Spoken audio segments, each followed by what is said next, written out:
You so much. ഇന്ന് ഇവിടെ ഇങ്ങനൊരു അവസരം എനിക്ക് തന്നത് ഫസ്റ്റ് ഓഫ് ഓൾ ലിനിച്ചാച്ചനാണ് എന്നെ വിളിച്ചത്. ഞാൻ വിചാരിച്ചാൽ ഞാൻ കൈയൊക്കെ ഒഴിഞ്ഞ് കിടക്കുവാണ്, ഹോസ്പിറ്റൽ 1 മാസമായിട്ട് കൈ കൊണ്ട് വേറോട് പോകത്തില്ല, അപ്പം എനിക്ക് വരാൻ പറ്റത്തില്ല എന്ന് പറഞ്ഞു. അപ്പോൾ അച്ഛൻ പറഞ്ഞില്ല ജിയോ വരണം. ഞാൻ പറഞ്ഞ നമ്മുടെ ഇവിടെ ഒത്തിരി എക്സ്പീരിയൻസ് ആൾക്കാരുണ്ട്, ഞാനൊന്നും എക്സ്പീരിയൻസ് അല്ല, അപ്പം അവരെ ആരെങ്കിലും ക്ഷണിക്കണമെന്ന് പറഞ്ഞു.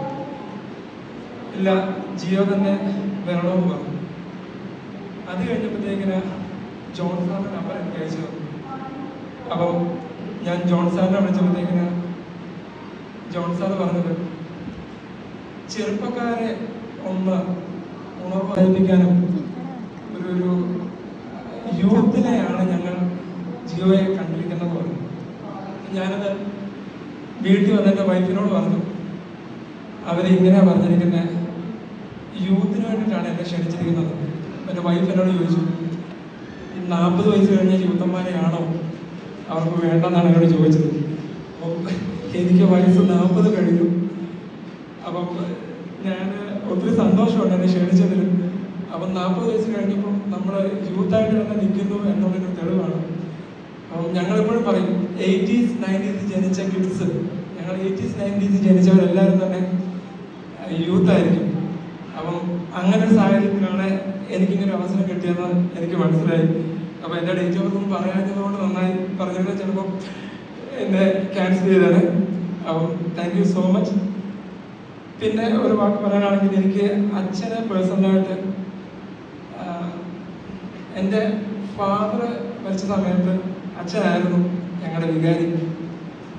അപ്പം അച്ഛൻ എനിക്ക് ഒത്തിരി ഹെൽപ്പ് തൈടിപ്പള്ളി വെച്ച് എന്നെ സപ്പോർട്ട് ചെയ്തിട്ടുണ്ട്. അപ്പം അച്ഛനോട് പ്രത്യേകം താങ്ക്സ് പറയുന്നു. ഞാൻ ചെറുപ്പക്കാരോടും വലിയവരോടും എല്ലാവരോടും പറയുന്നത്, ഞാൻ ബിസിനസ് ചെയ്യാനായിട്ട് ഒരിക്കലും ആഗ്രഹിച്ച വ്യക്തിയല്ല.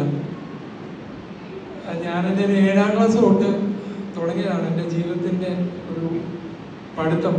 അപ്പം ഞാൻ ഈ കഴിഞ്ഞ ഇടയ്ക്ക് എൻ്റെ വീഡിയോക്കകത്തൊക്കെ പറഞ്ഞത്, എൻ്റെ ഫാദർ ആദ്യമായിട്ട് എനിക്ക് 7ാം ക്ലാസ് വെച്ചാണ് ബേസിക് ഒഫ്താൽമോളജിയുടെ ഒരു ബുക്ക് എനിക്ക് തരുന്നത്. ഇതാണ് പഠിക്കാൻ പോകുന്നത് പറഞ്ഞത്. ആ 7ാം ക്ലാസ് വെച്ചാണ് ഞാൻ ബുള്ളറ്റൊക്കെ ഓടിച്ച് നടക്കുന്നൊരു കാലഘട്ടം. എൻ്റെ ഓർമ്മ ശരിയാണെങ്കിൽ ഈ പാലം കയറി വന്നപ്പോഴത്തേക്ക് എനിക്കൊന്നൊരു 9ലോ 10ലോ ആയിരിക്കും. ഞാൻ ഈ പാലത്തിന് മേളിൽ കൂടി ഇങ്ങനെ ബുമ്മെന്ന് ചാടി വരും. അപ്പോൾ എൻ്റേത് ബുള്ളറ്റ് ആയതുകൊണ്ട് ഒത്തിരി ഒന്നും പൊങ്ങത്തില്ല, എന്നാൽ ചെറുതായിട്ട് പൊങ്ങി വരും. പക്ഷെ എൻ്റെ കൂട്ടുകാരൊക്കെ ഉണ്ട്, അവരൊക്കെ ഈ പാലത്തിൻ്റെ മേളിൽ നിന്ന് അപ്പുറത്ത് ചാടിച്ചിട്ടുണ്ട്. നീലമ്പേരി പള്ളി ഇടവക്കാരാണ്. ഞാൻ ഈ സ്കൂളിലാണ് 4ാം ക്ലാസ് വരെ പഠിച്ചത്. അപ്പം ഞാനീ പറഞ്ഞു വന്നത്, അതേ 7ാം ക്ലാസ്സിൽ ഞാൻ തോറ്റുപോയി. അപ്പം ബേസിക് ഒഫ്താൽമോളജിയുടെ ബുക്ക് തന്ന അപ്പൻ്റെ മാനസികാവസ്ഥ എനിക്ക് ഉൾക്കൊള്ളാൻ പറ്റും. ഓട്ടോമാറ്റിക്കായിട്ട് ഇതിനെ കൊണ്ട് പരിപാടിയും നടക്കുമെന്ന് തോന്നുന്നില്ല. അങ്ങനെ എൻ്റെ ഫാദർ എന്നെ സ്ഥിരമായിട്ട് പിന്നീട് എല്ലാ അവധിക്കും എന്നെ തിരുവല്ലയിലോട്ട് ഷോപ്പിലോട്ട് കൊണ്ടുപോകും. എനിക്ക് വളരെ ബുദ്ധിമുട്ടും വളരെ വിഷമമാണ്. കാരണം കൂട്ടുകാരൊക്കെ കളിച്ച് നടക്കുന്ന സമയത്ത് ഞാൻ തിരുവല്ല കടയിൽ പോവുക, കണ്ണാടി എടുത്ത് കൊടുക്കുക, തൂത്ത് കൊടുക്കുക, ഇത് എൻ്റെ പരിപാടി. എനിക്കെങ്ങനെയെങ്കിലും ഈ നാട്ടിൽ നിന്ന് ഒന്ന് രക്ഷപ്പെട്ട് പോകണമെന്ന് ഒരു 10ാം ക്ലാസ് +2 ഒക്കെ ആയപ്പോൾ തോന്നി. 10ാം ക്ലാസ്സിൽ ഒരു വിധത്തിൽ പാസ്സായി, +2 ഫസ്റ്റ് ക്ലാസ് മേടിച്ചു. എൻ്റെ അമ്മ എനിക്ക് ഭയങ്കര സപ്പോർട്ടീവായിരുന്നു. എൻ്റെ അമ്മേനോട് പറഞ്ഞു, ജിയോ പപ്പയുടെ ആഗ്രഹം പോലെ നീ ഒപ്റ്റോമെട്രി പഠിക്കണം. അങ്ങനെ ഞാൻ ഒപ്റ്റോമെട്രി പഠിക്കാൻ വേണ്ടി ഞാനും എൻ്റെ അമ്മയും കൂടെ അഡ്മിഷന് വേണ്ടിയിട്ട് ഒത്തിരി ഓടിയാണ്. അങ്ങനെ ഫൈനൽ അഡ്മിഷൻ കിട്ടി. ഞാൻ ഒപ്റ്റോമെട്രി പഠിച്ചു, ഒപ്റ്റോമെട്രി പാസ്സായി. അത് കഴിഞ്ഞ് അപ്പോഴത്തേക്ക് എൻ്റെ അമ്മ മരിച്ചുപോയി, എൻ്റെ 22ാം വയസ്സിൽ. അത് കഴിഞ്ഞ് എനിക്ക് പഠിത്തമെല്ലാം കഴിഞ്ഞപ്പോഴത്തേക്കിന് വീണ്ടും കടയിലോട്ട് വരണം. എല്ലാ അവധിക്കും വീണ്ടും കടയിൽ വരണം. അപ്പം എങ്ങനെയും ഞാൻ കടയിൽ കയറത്തില്ല, റിസീവ് ചെയ്യത്തില്ല. അങ്ങനെ ഞാൻ ഹൈദരാബാദ് ഒരു ഇൻ്റർവ്യൂവിന് പോയി. എനിക്ക് ജോലി കിട്ടി, കൊച്ചിയിൽ എൻ്റെ ഫസ്റ്റ് ജോലി. ഓഗസ്റ്റ് 1 ഞാൻ ജോലിക്ക് കയറി. അവിടെ നിന്ന് കാലിക്കറ്റിലെ ബ്രാഞ്ചിലോട്ട് പോയി. അപ്പോഴും ഇടയ്ക്ക് അവധിക്ക് വരുമ്പോൾ ഞാൻ വീണ്ടും ഷോപ്പിൽ പോകണം. ഞാനിവിടെ നിന്ന് കഴിഞ്ഞാൽ ഒരു രക്ഷയില്ല, എന്നെ ഇവിടെ കടയിൽ തന്നെ ആക്കും. അതുകൊണ്ട് ഞാൻ നിൽക്കൂല, എനിക്ക് എങ്ങനെയും നാട് വിട്ട് പോയാൽ പറ്റത്തുള്ളൂ, ഈ കടയിൽ നിൽക്കാൻ പറ്റൂല. അങ്ങനെ ഞാൻ കുവൈറ്റിൽ പോയി. അവിടെ തിരിച്ചു വന്നപ്പോൾ ഒരു ചെറിയ ആക്സിഡന്റ് ഉണ്ടായി, പോകാൻ പറ്റിയില്ല. പിന്നെ ഖത്തറിൽ പോയി.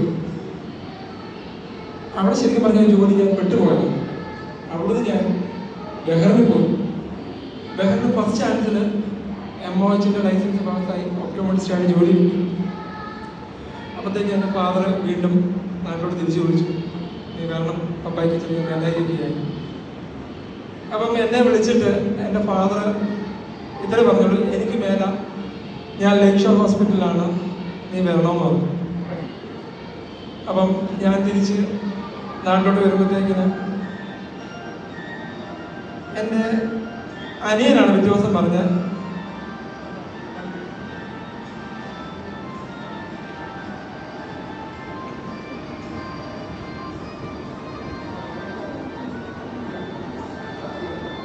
എൻ്റെ അനിയൻ പിറ്റേ ദിവസം ഹോസ്പിറ്റലിൽ വെച്ച് എന്നോട് പറഞ്ഞു, ഫാദർ പറഞ്ഞു നീ നാളെ രാവിലെ 6 മണിക്ക് വീട്ടിൽ ഇവിടെ ഹോസ്പിറ്റലിൽ കാണുമോ. അവൻ പറഞ്ഞു അവൻ ഒരിക്കലും കരുതില്ല, അവൻ എങ്ങനെയെങ്കിലും ജോലി കിട്ടി രക്ഷപ്പെട്ട് പോയതാണ് എന്ന് പറഞ്ഞു. ഞാനും ഫാദറും തമ്മിൽ നല്ല ഫൈറ്റാണ്. കാരണം ഫാദറിനെ സംബന്ധിച്ചിടത്തോളം ഞാൻ കടയിൽ നിൽക്കുന്നില്ല, ജോലിക്ക് നിൽക്കുന്നില്ല, അങ്ങനെ സാഹചര്യമായിരുന്നു. ഞങ്ങൾ രണ്ട് സൈഡായിരുന്നു, രണ്ട് അഭിപ്രായങ്ങളായിരുന്നു. പക്ഷെ ഇങ്ങനെ എൻ്റെ ഫാദർ വിളിച്ച ആ ദിവസം, ഹോസ്പിറ്റലിൽ പറഞ്ഞ ദിവസം, ഞാൻ തിരിച്ച് ലക്ഷ ഹോസ്പിറ്റൽ നെക്സ്റ്റ് ഡേ ഒരു 6 മണി 7 മണി ആകുമ്പോഴത്തേക്കിന് വാതിക്ക് വന്ന് പൊട്ടി തുറന്നു കയറി. അപ്പോൾ എൻ്റെ അനിയനാണ് ഞങ്ങൾ ബ്രേക്ക്ഫാസ്റ്റ് കഴിക്കുന്നതാണ് എന്നോട് പറഞ്ഞത്, ഫാദർ ഇങ്ങനെ പറഞ്ഞിരുന്നു, നീ നാളെ രാവിലെ ഇവിടെ കാണുമെന്ന്. അപ്പം എത്ര വഴക്കാണേലും എൻ്റെ ഫാദർ എന്നെ വിളിച്ചപ്പോഴത്തേക്കിന് ഞാൻ അവിടെ എത്തിപ്പെട്ടു എന്നുള്ളതാണ് എൻ്റെ ദൈവകൃപ. അതിന് ഞാൻ ദൈവത്തോട് എപ്പോഴും നന്ദി പറയും. അതിനുശേഷവും ഞാൻ വന്നും പോയിരുന്നു. ഫൈനലി ഞാൻ ചിങ്ങവനത്ത് ഒരു ഷോപ്പ് എടുക്കാൻ തീരുമാനിച്ചു, ഫെഡറൽ ബാങ്കിന് ഓപ്പോസിറ്റ്. അപ്പം അതിനു വേണ്ടിയിട്ട് എനിക്ക് സാമ്പത്തികപരമായിട്ട് പലരുടെയും മുന്നിൽ പോയി നിൽക്കേണ്ട വന്നു, പലരോട് ഹെൽപ്പ് ചോദിച്ചു.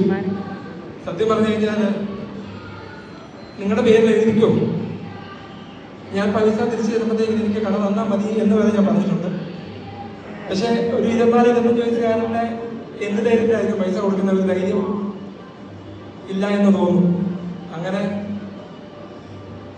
എൻ്റെ പപ്പയുടെ ജ്യേഷ്ഠൻ ജോസഫ് നടക്കുന്നത്, പപ്പ പറഞ്ഞ് ഞാനൊരു 1 ലക്ഷം രൂപ തരാമെന്ന് പറഞ്ഞു. ഞാൻ വളരെ സന്തോഷം. അങ്ങനെ 1 ലക്ഷം രൂപ കിട്ടിയാണെങ്കിൽ ബാക്കി അതിന് ഞാൻ 50,000 രൂപ ചെക്ക് കൊടുത്തിട്ടാണ് ഞാൻ റൂം ബുക്ക് ചെയ്ത് എൻ്റെ പാർട്ടീഷനൊക്കെ ചെയ്യാനുള്ളത്. അങ്ങനെ അതിനുശേഷം ഫാദറിൻ്റെ ജ്യേഷ്ഠനും വൈഫും കൂടി ഇരിക്കുമ്പോൾ കൊച്ചുമ്മീന്ന് ഞാൻ വിളിക്കുന്നത്, കൊച്ചുമ്മി പറഞ്ഞു അവന് 5 ലക്ഷം രൂപ എഴുതി കൊടുക്കാൻ പറ്റും. അങ്ങനെ ഒരു 5 ലക്ഷം രൂപയുടെ ചെക്ക് എഴുതി തന്നു. എന്നിട്ട് പറഞ്ഞു, ഇത് ഞങ്ങളുടെ റിട്ടയർമെന്റ് പൈസയാണ്, നീ ഇത് എപ്പോൾ തിരിച്ചു തരുമെന്ന് അറിയത്തില്ല, നീ അത് ഏതായാലും നന്നായിട്ട് ചെയ്യാൻ ശ്രമിക്കാൻ പറഞ്ഞു. അങ്ങനെ ഞാൻ ഷോപ്പ് എടുക്കാൻ തീരുമാനിച്ചു. അപ്പോഴത്തേക്കിനാണ് എൻ്റെ ഫാദറിനും സിക്കായി. ഞാൻ വീണ്ടും ഫാദറിൻ്റെ അടുത്ത് വന്നു.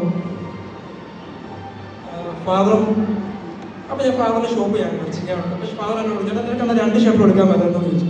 അപ്പോൾ ഞാൻ ഫാദറിനെ ഇങ്ങനെ നോക്കി, എന്നെ കളിയാക്കിയതാണോ അതെൻ്റെ വാശി ഒഴിപ്പിക്കുന്നതാണോ അതോ എന്നെ എന്ത് ചെയ്യുവാണ് എന്നോർത്ത് പോയി. കാരണം ഒരു കട എടുക്കാൻ പറ്റുന്ന പാട് എനിക്കറിയാം.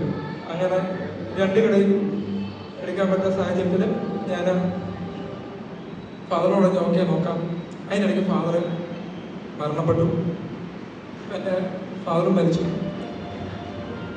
അപ്പം അങ്ങനെ ഇരിക്കെ എനിക്ക് ആ കട വിടേണ്ടതായിട്ട് വന്നു, ചിങ്ങാവനത്തെ കട. അങ്ങനെ എൻ്റെ ഫാദറിൻ്റെ ഷോപ്പ് എടുക്കണോ, ജോലിക്ക് പോകണോ, അതോ എൻ്റെ ചിങ്ങവനത്തെ ഷോപ്പ്, അന്ന് ജിയോ ഐപ്ലസ് എന്നാണ് ഷോപ്പിൻ്റെ പേരൊക്കെ ഉണ്ട്, ബോക്സൊക്കെ അടിച്ചതാണ്. അപ്പോൾ അങ്ങനെ ഞാൻ ഫാദറിൻ്റെ മൂത്തൊരു ജ്യേഷ്ഠൻ ഉണ്ടായിരുന്നു, ജ്യേഷ്ഠനോട് ചോദിച്ചു, അപ്പോൾ എന്താ ഞാൻ ചെയ്യേണ്ടതെന്ന് ചോദിച്ചു. അപ്പോൾ അദ്ദേഹം എന്നോട് പറഞ്ഞു, മോനെ മുങ്ങിക്കൊണ്ടിരിക്കുന്ന കപ്പലാണ്, നിനക്ക് മുങ്ങിച്ചാകണോ അതോ ജോലി ചെയ്ത് രക്ഷപ്പെടണോ എന്ന് ചോദിച്ചു. പക്ഷെ എനിക്ക് ജോലി ചെയ്ത് രക്ഷപ്പെടുമ്പോഴത്തേക്കിന് എൻ്റെ വീട്ടിൽ പപ്പയുടെ അമ്മ 90 വയസ്സായിട്ടുള്ള അമ്മച്ചി ഉണ്ടായിരുന്നു, എൻ്റെ സഹോദരനുണ്ട്. എനിക്ക് അങ്ങനെ ഇട്ടെറിഞ്ഞ് പോകാൻ പറ്റത്തില്ല.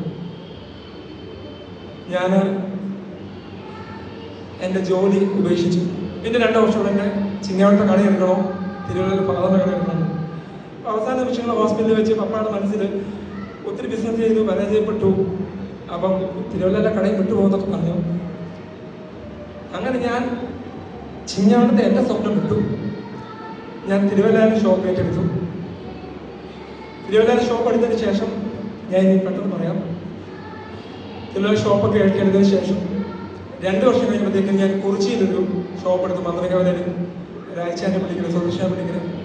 ഞാൻ എൻ്റെ വലിയമ്മച്ചിയായിട്ട് 92-ാം വയസ്സിൽ അമ്മച്ചിയെ കൊണ്ട് പൈസ കൊടുപ്പിച്ച് എഗ്രിമെൻ്റ് ഒപ്പിടിച്ചു. അമ്മച്ചിയാണ് റിബൺ മുറിച്ച് ഉദ്ഘാടനം ചെയ്തത്.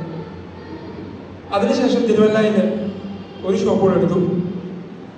അതും എൻ്റെ വലിയമ്മച്ചി 94-ാം വയസ്സിൽ ഓപ്പൺ ചെയ്തു. അതിനുശേഷം ചിങ്ങവനത്ത് ഞാൻ ഫെഡറൽ ബാങ്കിൽ നിന്ന് ഓപ്പോസിറ്റ് തിരിഞ്ഞ് നോക്കുമ്പോൾ ഞാൻ വിട്ട് അതേ റൂം, അന്ന് കൊച്ചമറ്റായിരുന്നു അത് എടുത്തിരുന്നത്, അതേ റൂം വീണ്ടും വാടകയ്ക്ക് കിടക്കുന്നുണ്ട്. ഞാൻ ആ ബിൽഡിംഗ് ഓണറോട് ഞാൻ ചോദിച്ചു, കൊടുക്കുമെന്ന് ചോദിച്ചു. അദ്ദേഹം തരാമെന്ന് പറഞ്ഞു.